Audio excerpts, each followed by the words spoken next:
Where do we leave off? Are you ready? Now she's ready. All right. So the last time that we started going over these different things, we talked about building up the whole image at the same time. So working on the whole, where you started with the complements and the darker values, kind of getting a light value laid down, or a light coat of the dark colors in there, and then using the main colors you were using for the skin as a blender and kind of bring it all together and working dark to light. And that way it comes all together and works as a whole. And if you keep these lower areas light, then when you get to the later ones, it will all blend together better. You want to have a finished full surface when you're done, so that all these parts blend and come together. And I think it's nice. We've been talking about directional lines and contour lines. I think it's nice to let your mark kind of show that direction of it. Now when you get to things like teeth and eyes, in our brain we know teeth are white and eyes are white. And what students tend to do without realizing it at first is they might outline teeth so it looks like there's like a grid inside someone's mouth, or they make these super bright white eyes and white teeth that seem to fly off the page. And so you said use the same powers of observation in your teeth and eyes as you did with all these colors in here. So if I look at her teeth, there's parts where I actually don't see the edge, where it kind of blends into the rest, and there's parts where if I really look at it or even kind of squint, it's almost like a slight edge of a cylinder, where there's a slight curve to it, where her lip may cast a shadow, or there's a slight shadow along the side. And so to get a little bit of change in value without outlining each tooth, you're going to get a much more realistic looking teeth and mouth and eyes. And I also want to talk about background, integrating background, because we haven't done as much with that yet. I kind of want to just focus on the face before. Each of your people has likes pink, likes white, likes blue, and so I wanted to incorporate those in the background so it applies to the child a little bit more. It has something that they like. So slide this over. As we're doing that, I'm going to use the smaller whites. There's a couple whites in here, so hopefully there's a bunch. And I'm going to use, and we don't want to make their teeth look yellow, but a little bit of yellowish in there will make them not so bright white. What's a complement of yellow?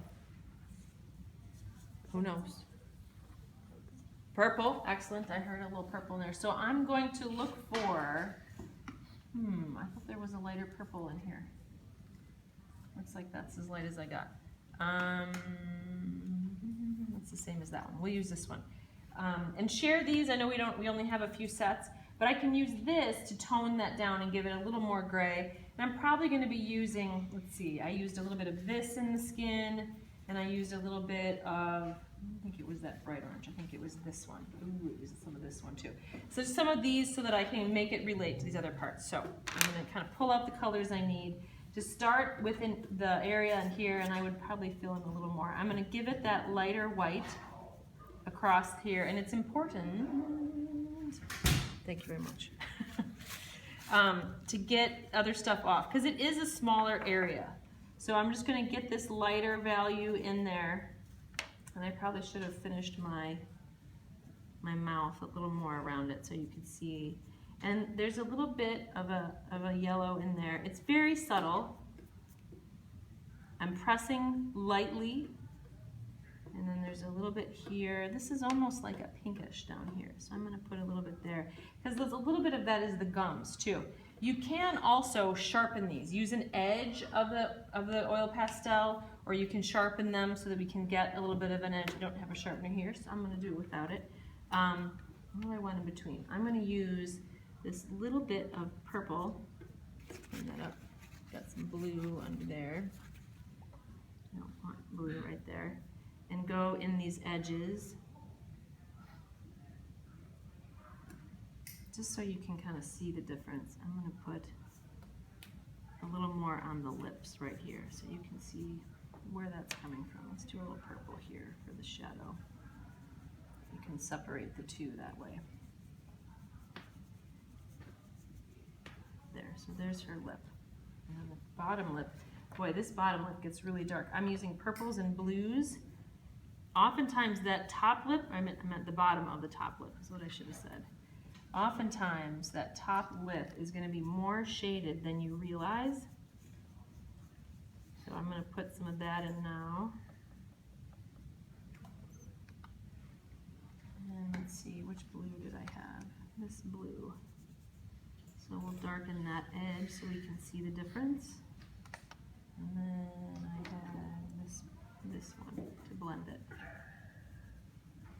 So over here on this side, those lips aren't even that much different at all. That color is almost exactly the same. Need a little more purple in there.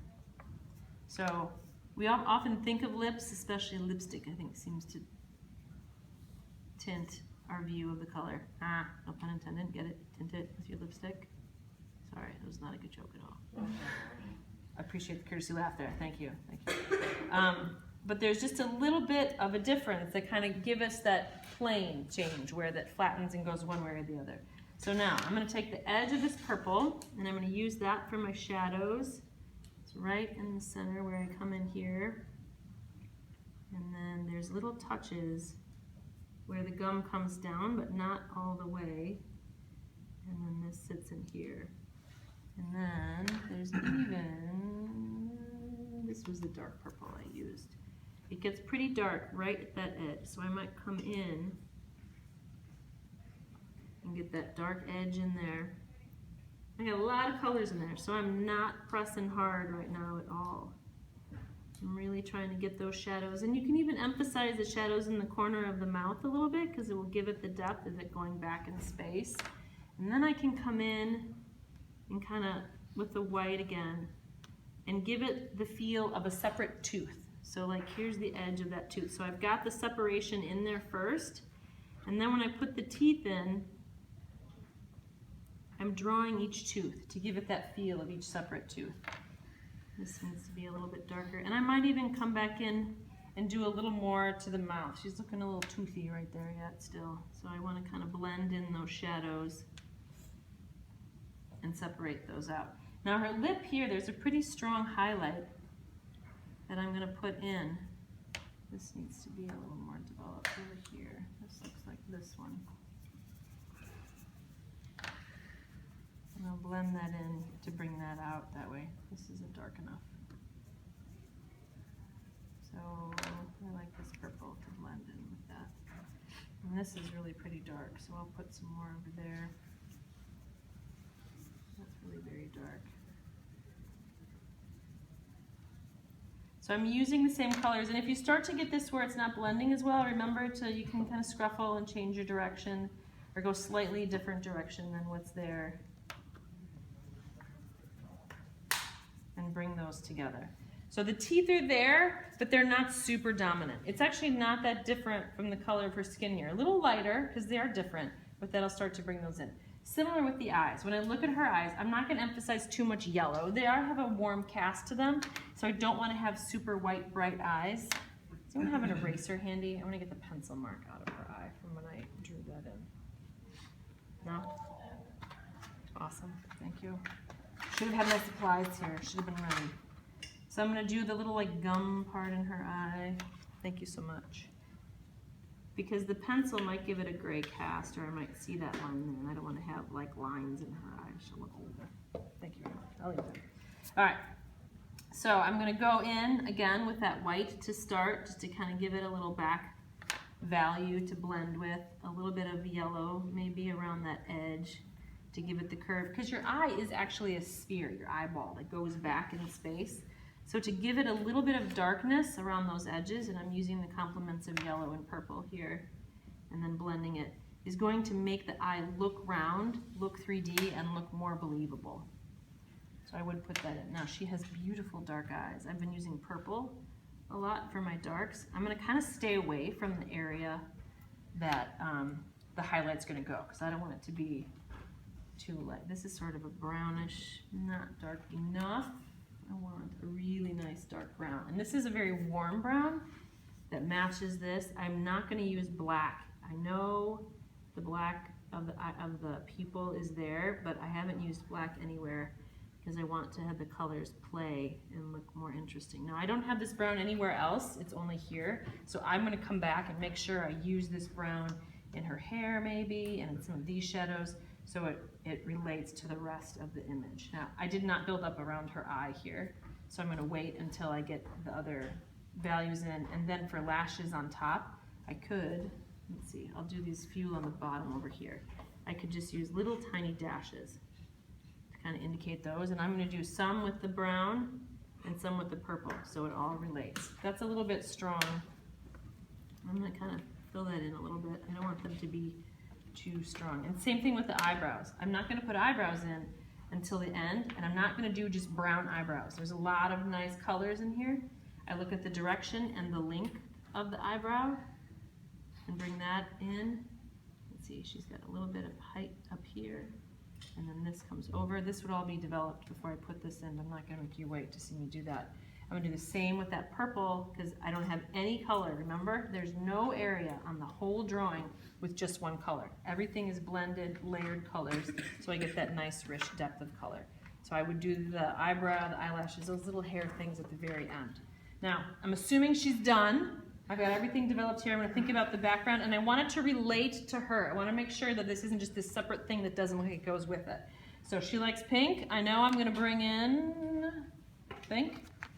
Some nice pink, but I'm also going to use the colors that are in here. So maybe I'll take this one and a little bit of white. This is a bigger area, so I'm going to use the bigger white, not waste my little ones.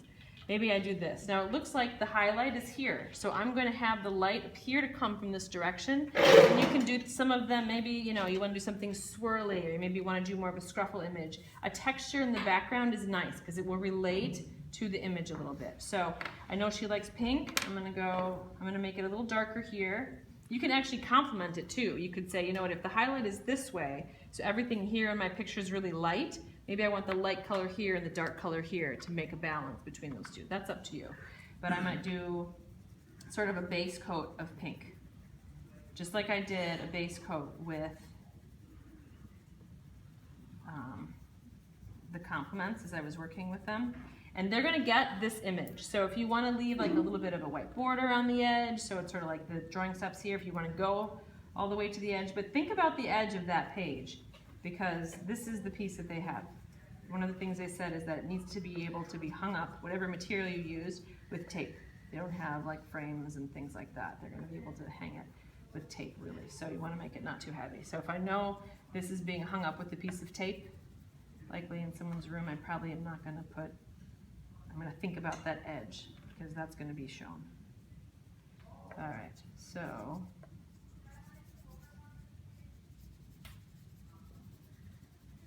make my pink base coat, and I'll probably come back and add some more pink to it. Here I'm going really light. And then let's see, I don't know, I like some yellow with it. That's kind of fun. I'm going to scruffle a little bit, build this up. Thinking about the texture, so I could do sort of a scruffling texture maybe down here. That's pretty similar. I'm not going to do that. I take my mind.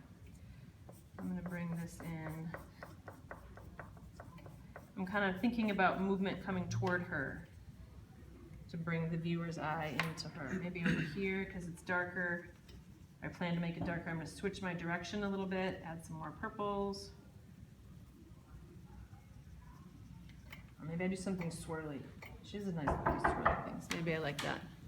Hello. Hi, as for Andrea. There you go. Thank you. And then maybe I want some more color in here. I don't want just straight white. So maybe I'll put some of these. And I'm just taking some of the colors that I have and blending them and bringing them together. And you can do things like, let's see, what else do I want to do? I don't want to do just straight. I got lots of colors in here now. What if I do this? And then I make something, I'm thinking Starry Night-ish. Not enough darks, it's not showing. Let's get some more pink in there. Maybe I start to swirl things here. And I would play with textures on another sheet. You can play with, what do I want to do? Do I want to do something swirly? I have another pink, don't I? I got it here. Here's a nice dark one that I can interact with this a little bit. It's sort of like a dark purplish pink. And I know that this was a medium value that I had also in other parts, so this would be a good one to work with this. I have this purple in here, bring in some purple. So I can do this, and then maybe I go back. This is swirling a little better now. So now I'm starting to add the texture, bring it together, work it up to the level of the face. So play with the colors. Isn't that pink? Okay, I'll put some pinks in there. Give it a Starry Night feel. So the background is kind of play. The last thing you want to do is make sure if I add this whole rich background, I'm going to want to watch the edges here, go back in with some of the colors I have in the head and make sure that they are drawn on top of the background. So she sits in front of the background. You don't want to have the background kind of overlap the face. It looks funny. So I would just fix up my edges when I'm all done. Maybe I do some scruffling over here. I don't know. I think you guys get the idea, right? Questions? Thank you very much.